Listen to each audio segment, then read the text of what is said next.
Hello everybody, welcome to Tarot and the Star. I am your host, Melody.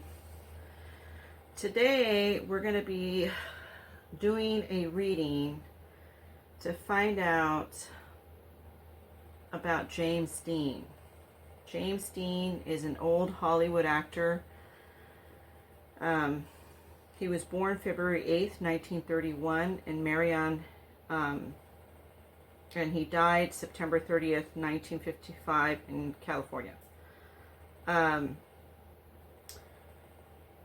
thing about James Dean was that he had a car that he had purchased. It was a Spyder.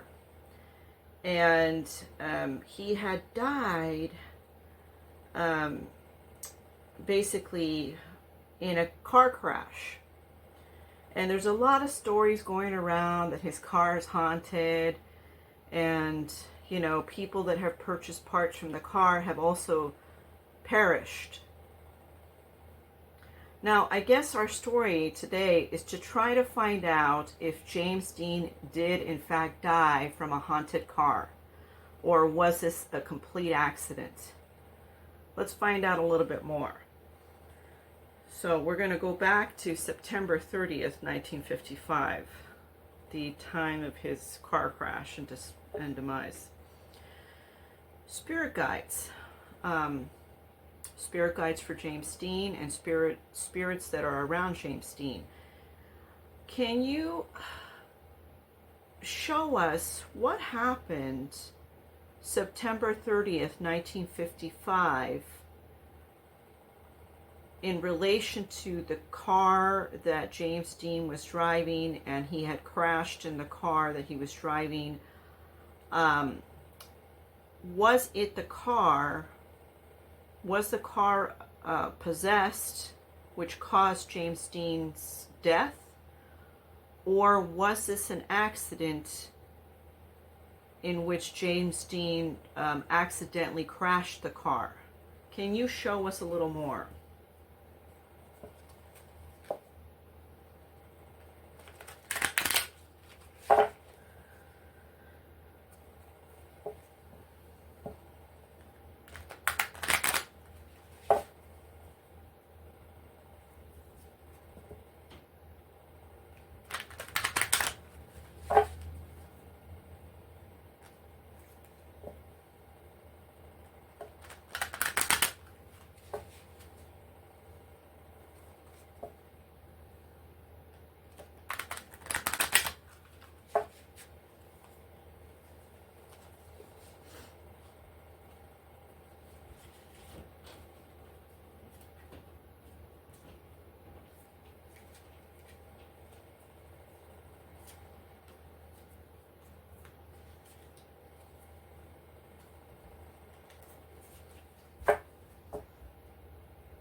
I'll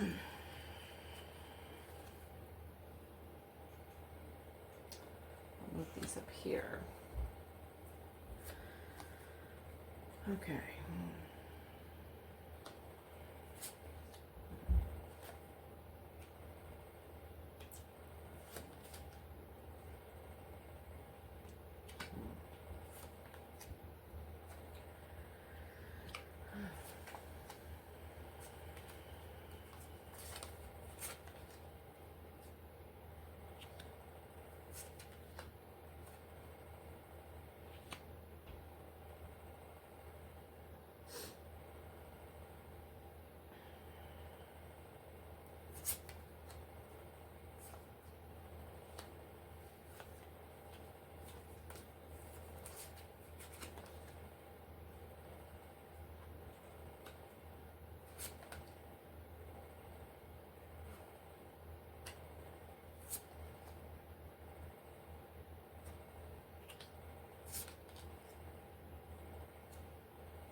Okay, this is where James Dean, he has a lot to say here, so it's like this is where he's leaving it. Okay. He has a lot to say here. Okay. Mm.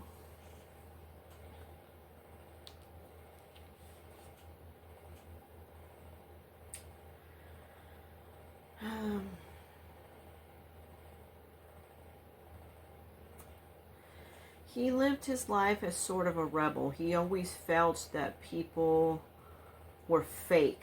He felt that there was a lot of people in Hollywood that were fake. People always trying to stab him in the back. They were always trying to betray him. You know, at first, when he first started Hollywood, they acted as though he was some naive young guy. And he wanted to show that, you know, he's a very confident man. They were trying to give him roles that were beneath him. Roles of him playing some square type of young guy that is just, they're like cliche roles. Like, anyone is given those roles. He wanted to be more of a serious actor. But then he's also showing here to me that he wanted to get out of Hollywood because he felt they were so fake. He said there's a lot of backstabbers in Hollywood, and he's showing that he, at the end, towards the end, he wanted to kind of leave the scene, is what he's showing. I want to leave the scene. I don't want to be mixed up with that Hollywood nonsense anymore. Okay.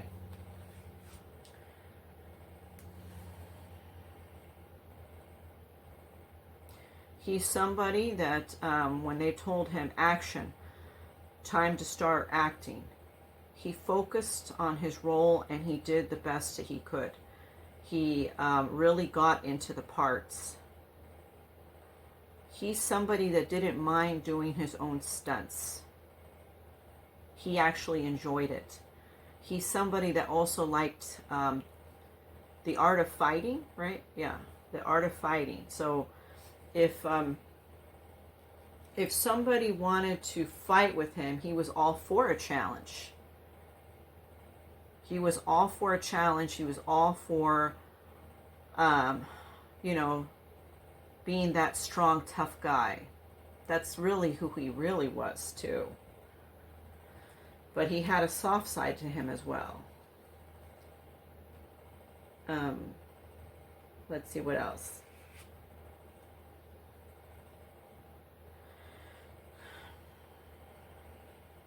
So, he's showing here that everything started crashing around him. He felt as though not only was it fake in Hollywood, but it's like he felt a turmoil to his own demons. Like he had addictions, and there was a person he wanted to be with, but he couldn't be with because their family didn't like him. He was a troublemaker, is what they thought. He knew he couldn't be an honest man. He knew, and what I mean by honest man is not somebody that's not honest as a person, but it's like, you know, you can't be this holding citizen. You can't be like this great, perfect guy. He knew he wasn't that. He knew he was always having that edge on his shoulders. He was always wanting to be the daredevil and live on the edge. He knew that about himself. And he knew that that's why that young lady's family didn't want her dating him. He felt that things were crashing around him. He wanted to get away from the scene is what he's showing here. I want to get away from the scene. Just get away from all this.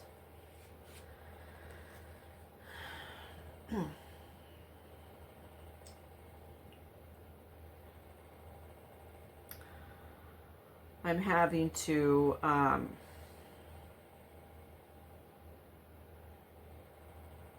there's a lot of choices that I have, and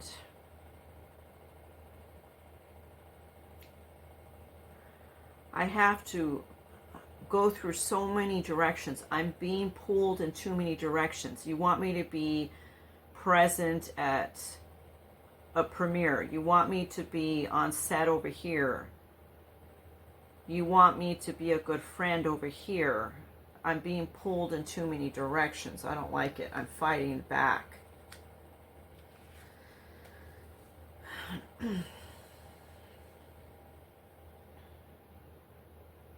I like the quietness and the simpleness with the woman I was seeing. If I had it my way, I would be in a quiet place with the person that I'm with. I didn't want to be in the chaos of everything. I hated that. That's what he's showing here.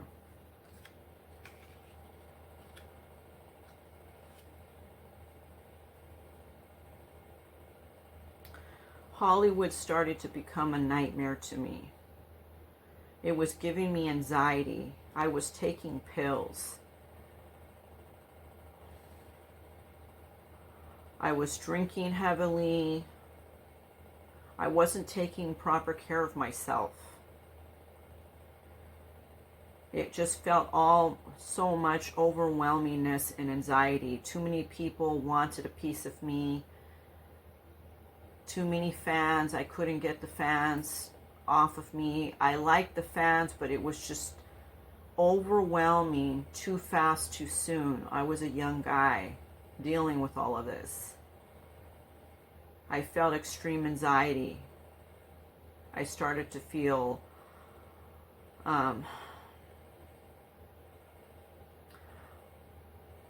like it was all too much. I felt it was engulfing me.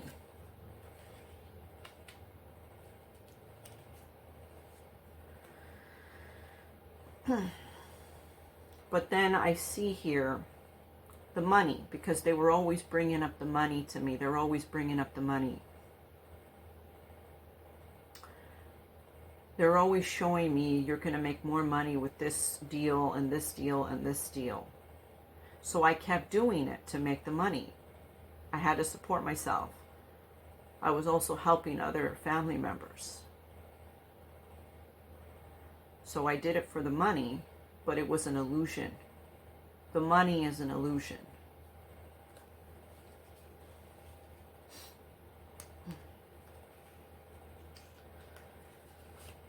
Okay.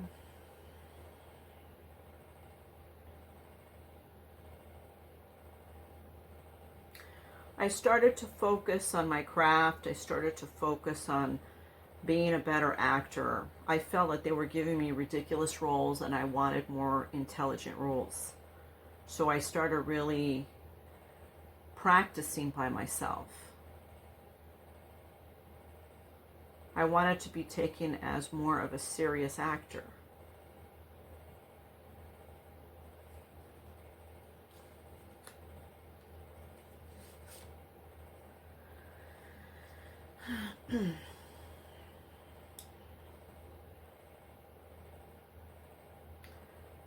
I feel like everybody was always wanting a piece of me. Even when I wasn't working, they were always coming around wanting something from me. I wanted to be left alone. I wanted to be in solitude. Don't call me unless you have to have me on set to go work. And I want to make my money and then go home for the day. I don't want to have to do appearances. I don't want to have to give interviews. I want to be left alone, and yet everybody keeps wanting a piece of me.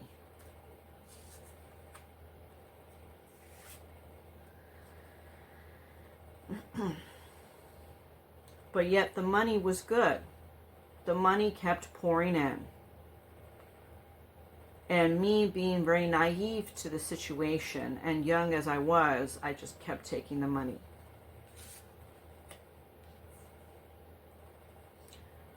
I wanted to get married to the love of my life. And towards the end, I kept reminiscing about that. What could I do or say to get her family to come around, to allow me to be with her? What kind of person? I mean, can I change things about myself? But deep down I knew inside I couldn't. I was who I was. I wanted this marriage with her. I wanted to be with her. I foresaw myself always around her. She made me feel happy.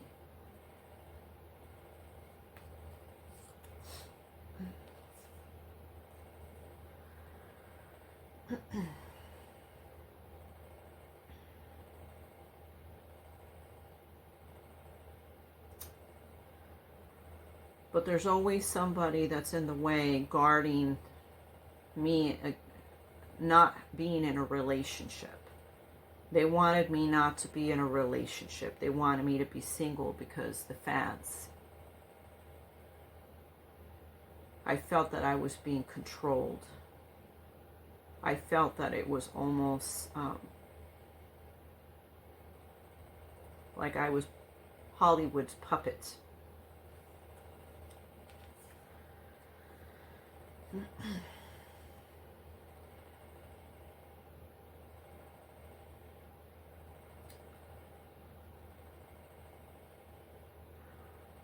I was being courageous in a situation that was really turned against me. There was no way I can get out of the contracts I was in. I felt overwhelmed. I felt tired and exhausted. I felt a sense of anxiety. I couldn't even be with the person I wanted to be with because her family did not want that. And the Hollywood studio people are telling me I have to be single. I felt alone. I started to reflect on this. I started to have introspection. I started to sit by myself sometimes on the Hollywood sets and just think, just think about things. I wanted to maybe find a solution to my problem.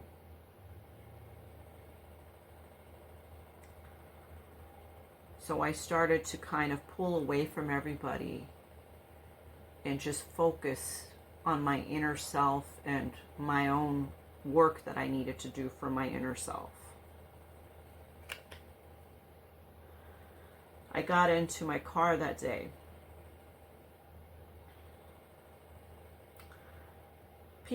A friend of mine said, we can go in my car, you want to hang out, let's go hang out. And I said, no, I'm going to drive my car. I really love this car that I bought.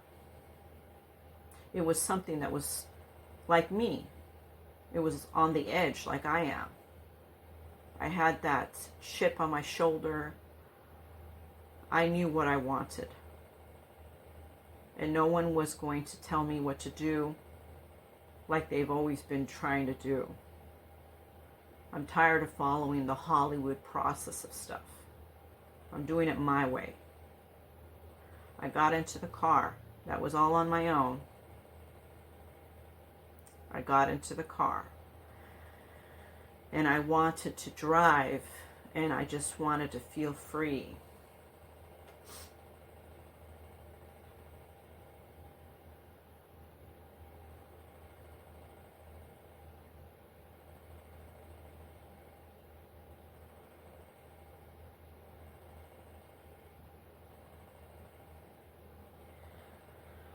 So I was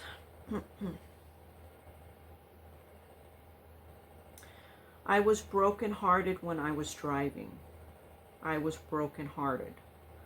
I was thinking about this person that I really wanted to be with, and I was upset. I was upset about things that are going on in Hollywood. I was upset I couldn't be with her. I felt things were unfair. I wasn't paying attention. I wasn't paying attention. I felt brokenhearted because I found out that she was seeing somebody else, going to be with somebody else. I wasn't paying attention. And then I ended up killing myself. I ended up dying. Okay.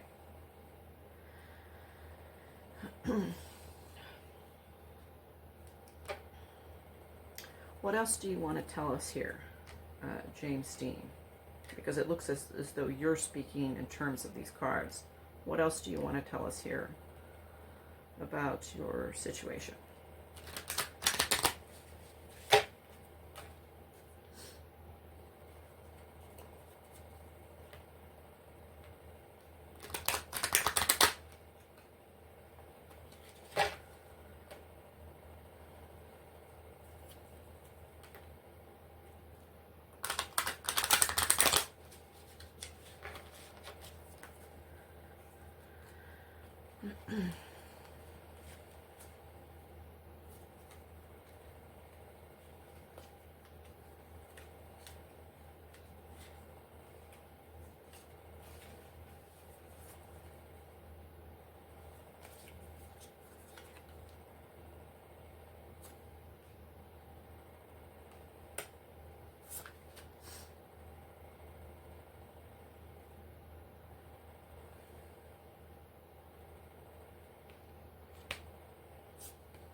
Okay.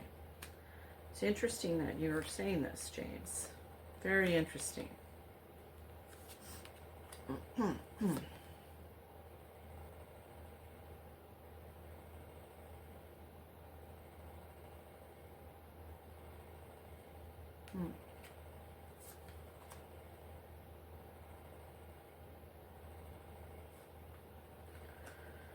Okay. Okay, so that's where you want to leave it. Okay. Okay, this is what he's showing. This is what he's saying here. Ghoul, in the shadows I dwell, feeling on what I cannot, remembering when was the last time that life tasted well. He feels he was dead at the end of his life. He was upset and heartbroken. He feels emptiness without a feeling.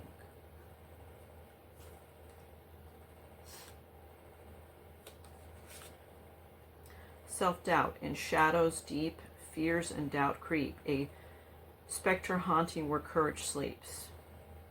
He haunts the place where he crashed, and he haunts other places. He still has that fiery courage inside of him.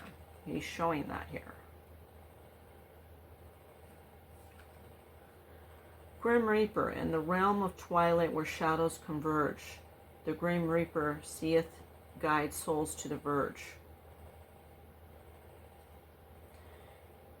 He's showing that he does show himself to those, some people that are about to pass. It's like he helps them understand that it's okay. But weirdly enough, I don't see him going with them. It's like, kind of like a comforting person just appearing right when you're passing away. And they know him. These are people that have known him in his life. And it's like he appears, and it's like they're about to pass away, and he's like, it's okay. It's okay, man. It's going to be all right. And then they go and they transcend, but he stays. He's not transcending with them. He's just being a comforting person.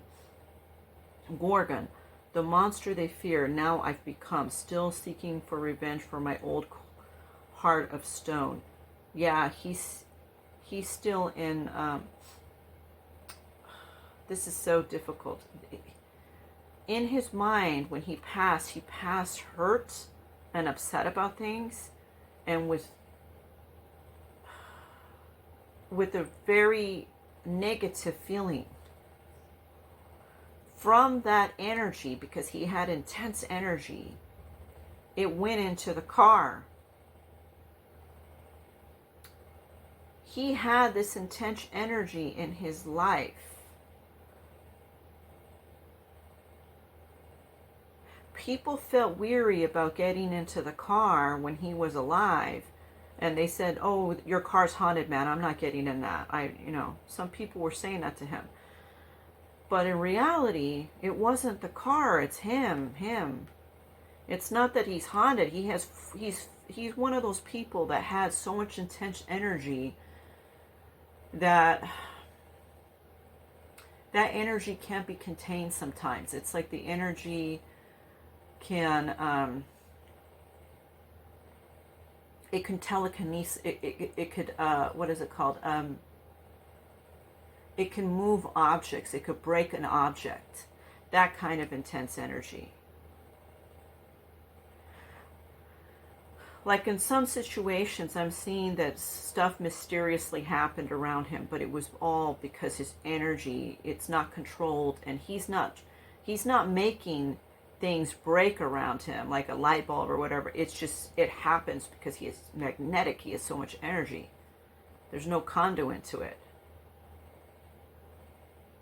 Now though, the bad part is, now that he's gone, that energy went into the car. So the car is possessed by energy of him.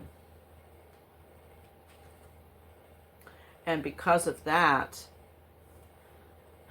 he was in a very bad state when he died, very upset about things. That energy persists. That people that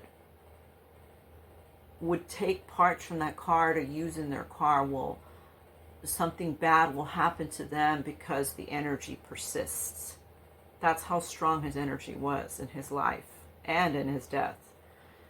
Imposter syndrome. In a room full of equals, I stand in doubt, a stranger in my own triumphs, shadows cast about.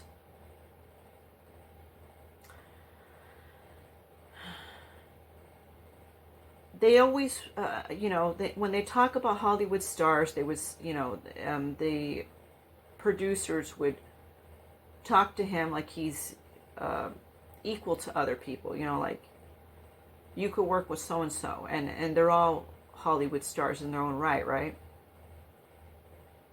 But he, like I said before, he felt that they were all fake. He felt they were all fake. He didn't want to be that anymore. Then you have skeleton. A curse of bones, time and dust, things that were never meant to last.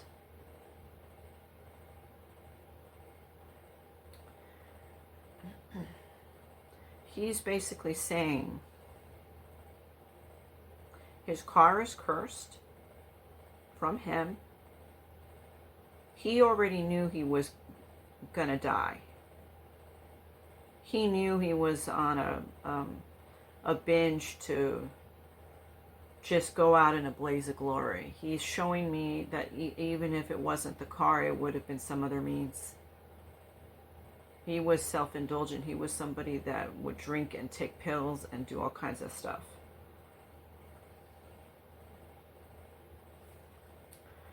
School, transcendence, intuition, power. Yeah, he has power. He has a tremendous amount of energy. And that energy went into the car. And that energy is like a curse to whoever uses parts from that car. Or if they put that car back together, they would get into a similar crash and die, or the car, somehow something would happen with the car where it would explode into fire. Like some crazy thing like that is what I'm seeing. Okay. He's a very passionate person. I see that here. Okay, what other messages do you have here?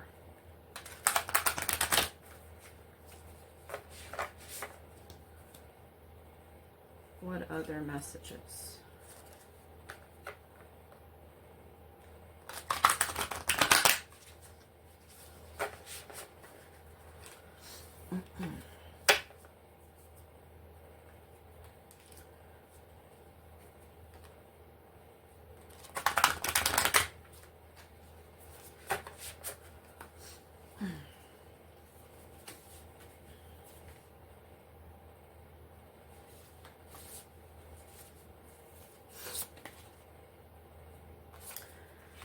Okay.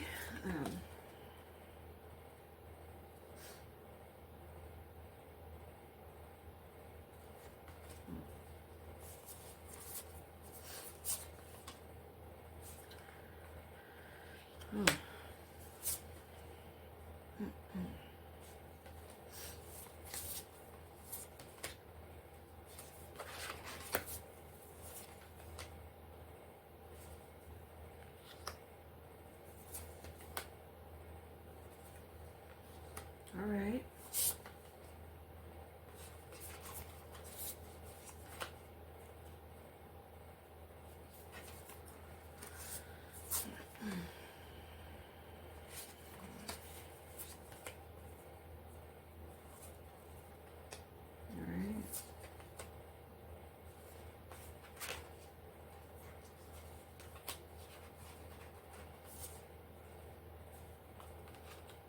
Okay.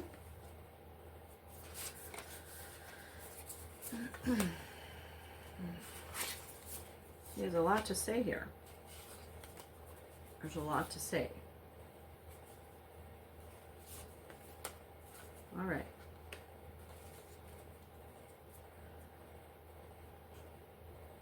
It's like his energy shows like, it's like he's still upset about things. You know, in this reading, it's like he's venting it. He's venting it, right? Okay. That's good. That's fine enough. I mean, you could vent this in the reading. Fear. You better fear me.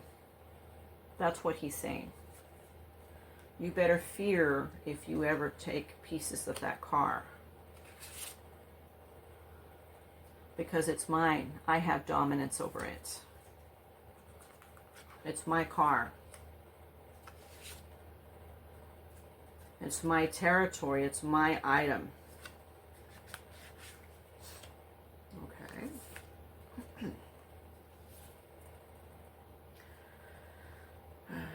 Wherever that car is, any pieces or parts of that car that's being put into another car, I'm going to create upheaval. I am going to create upheaval. I'm giving you this as a warning. I was distracted when I was driving the car, and I caused my own demise. I was distracted. And now because of that, I'm a ghost. I'm a ghost and I still haunt. And that is where it is with James Dean. James Dean does not show here that he is transcending. He shows that he wants to continue to be as a spirit here. He's upset how things turned out. And he has chosen not to leave yet. He can leave at any time. He knows that.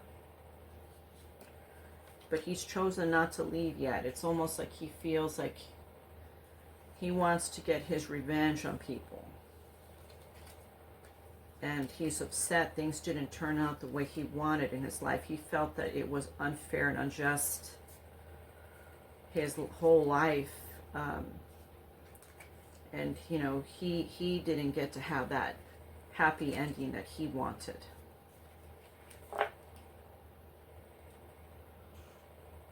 So that's James Dean. Very interesting reading.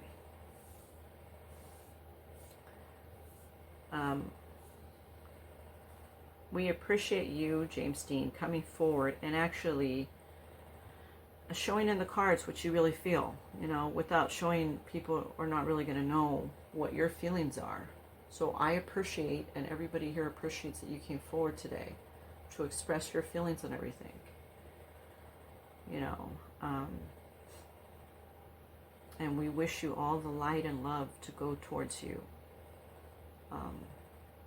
We do hope that you go into the light at some point, because the light is comforting, James. It's not going to be scary, and it's not going to be anger.